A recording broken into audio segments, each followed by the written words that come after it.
Hello, welcome to this week's video. Now I'm going to start off with a bit of music for a change.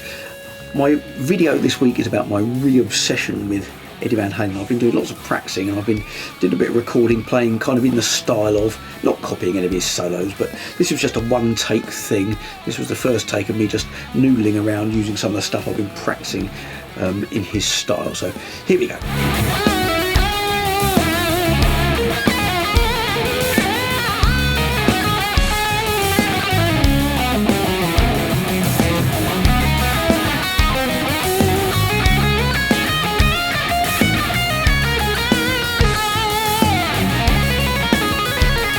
That was a little clip of me playing some stuff inspired by my new re-obsession with Eddie Van Halen. That full track is at the end of this video. Now, I used to be a massive Van Halen fan. I had all their albums on vinyl, from Van Halen 1 right up to For Unlawful Carnal Knowledge. And in fact, the last two I bought on the days they came out, OU812 and For Unlawful Carnal Knowledge. I had to specially order them from the record store in my town, which was called Nova, or I had to go all the way to Brighton to the Virgin Megastore, which is the only place that stocked that kind of stuff. Now, because they were the first albums I bought, actually the first one I bought was 5150, because that was the latest one at the time when I got introduced to Van Halen. I have a bit of a soft spot for the Sammy Hagar era stuff, partly because I absolutely love his voice. It's very hard to explain to kids now, when they can get any bit of music or video at the touch of a button instantly, how up until that point where I bought that first Van Halen album, I'd never heard any apart from bits that I'd been played when I had some guitar lessons. So I have a very soft spot for those albums with Sammy Hagar on, as they were the first ones I've heard. But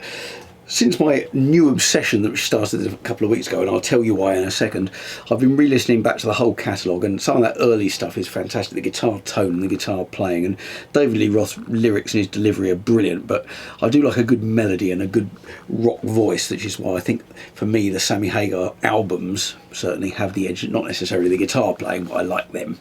But the strange thing is, I never really copied Eddie Van Halen's playing. I learnt a couple of his shows. I learnt Panama and the thing that he did in his Live Without a Net on the VHS video, which was the only footage I'd ever seen of Van Halen. I think it was partly because when I listened to it, I thought, this is way beyond me technically. There's no way I'm ever going to be able to do that. So I used to listen to it and I loved it. I loved the whole thing, but I never actually tried to copy it. I kind of moved more into enjoying Steve Ray Vaughan, Little Feat, Free, Eric Clapton, all that kind of stuff, less heavy stuff, and that's what I concentrated on, and my playing still influenced by that and the country players. And I never really explored the Van Halen thing. I never really got into the tapping or the dive bar, whammy bar stuff. So since really the early 90s, I'd never really listened to much Van Halen, but when he died, I was really quite upset by it. I always thought, when I heard about people grieving about famous people they'd never met, it was a bit strange, until Eddie died, and I was really quite struck by it. And I realised I was still influenced a lot by him. My mask during COVID was this, hang on, fairly obvious what that's all about. And I realised these shoes, I wear them because of Eddie. And of course, in my favourite film, he was famously on the tape recorder making alien noises when Marty was trying to convince his dad in the past that he was an alien when he was dressed in his hazmat suit. The reason for my re-obsession with Eddie is because I've been listening to the audiobook of this book. It's fantastic. It's a load of interviews with Eddie over the years that they put together after he died.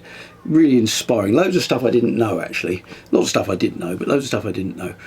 And I finished that, and then I started listening to this one, which is also fantastic. I'm only a few chapters in on this one. This is written by their second manager, but the manager through the main David Lee Roth era, right from about 1979 to about 84, I think. Not sure exactly, but it's a fantastic read or listen. So I've been going back through the whole back catalogue, and it's inspired me to pick up my guitar again. I've been practicing like mad. I've been playing for a few hours a day, which I haven't done for a long time. It's like being a teenager back at school again, coming home from school and sitting in my bedroom playing my guitar like I used to. Of course, back then I didn't have the access to the gear, the computer mainly, that I have now. So I've been playing on this guitar. This is the closest I've got to an Eddie guitar. It's got the humbucker there, got a tremolo arm, although it's not locking.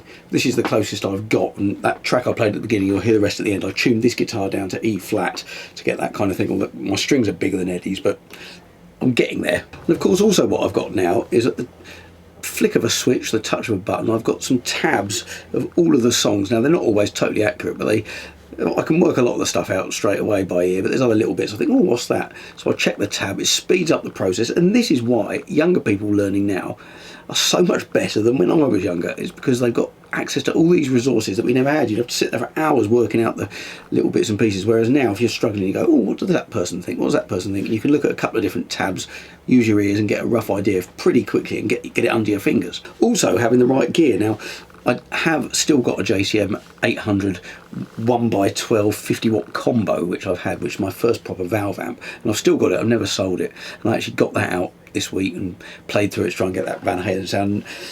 You know, it's closer than my other amps, but it's a bit loud, and it's not probably as convenient and as convincing as the plugins I've got on my computer. I've got various options. I've got my Cortex, which has got some Van Halen settings, but I've actually been using Guitar Rig 6, which has got some Eddie Van Halen presets, and they sound pretty good, and it's, well, certainly good enough for practicing.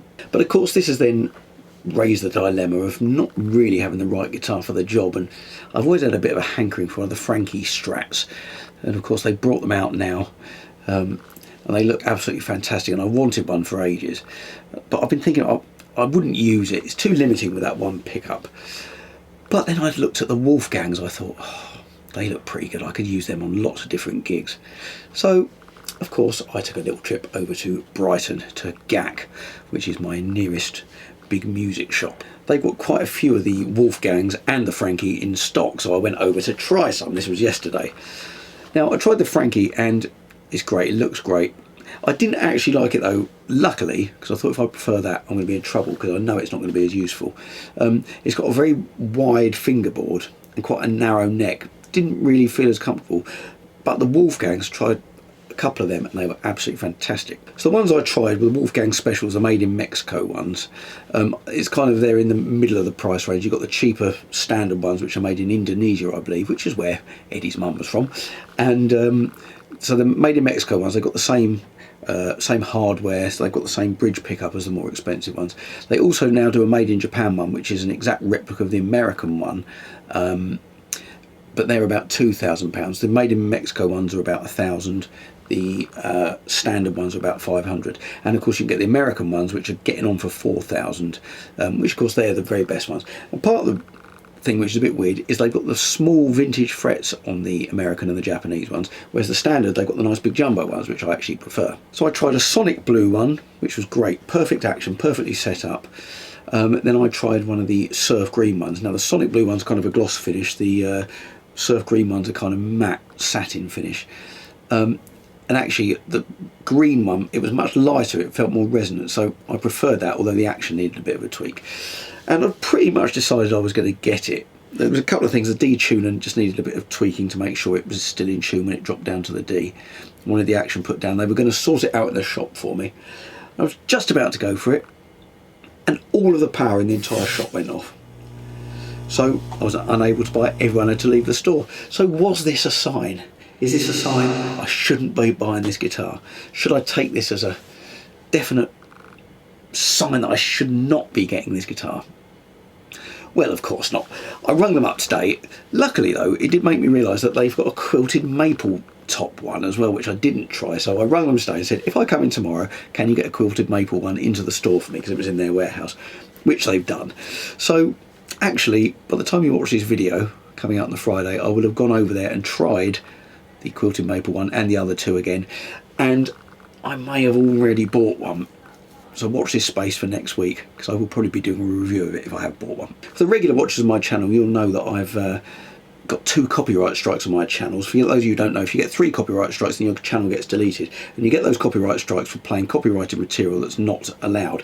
And I unwittingly, kind of unwittingly, I played 2 guitar solos from Eagles songs, and Eagles scour the internet. They've got teams of people scouring the YouTube, finding anyone who's playing any of their material, and they give you copyright strikes with no warning. They don't give you a chance to take the videos down. Well, I've got 2 from Eagles songs which I've now taken down, so I'm just waiting for my 90 days to end, and then the copyright strikes get rescinded and I can carry on as usual. So I'll be doing these cut down videos in the meantime, just in case my entire channel gets deleted. Hope you enjoyed this video. I'm going to finish with the full-length track from the little snippet I played at the beginning. If you're interested, as I said earlier, I'm playing this Tyler strap with this humbucker on and the whammy bar, tuned down to E flat, and I'm going straight into my computer and using Guitar Rig 6. And there's a couple of Eddie Van Halen presets on there. There's a Rhythm 1984 preset which I'm using for the rhythm guitar parts, and there's an early Edward preset which I'm using for the lead part, and I think they're pretty much unadjusted. I might have tweaked a couple of things, but not really. So I just set up a bit of a backing track. It's a bit like the end of the Jam at Drop Dead Legs off 1984. Not really a copy of that, but this was just done in one take. I was just whittling away in the style of using some of the stuff I've been practicing. So anyway, I hope you enjoy it. Please hit like, hit subscribe, leave me a comment, and I hope to see you on next week's video.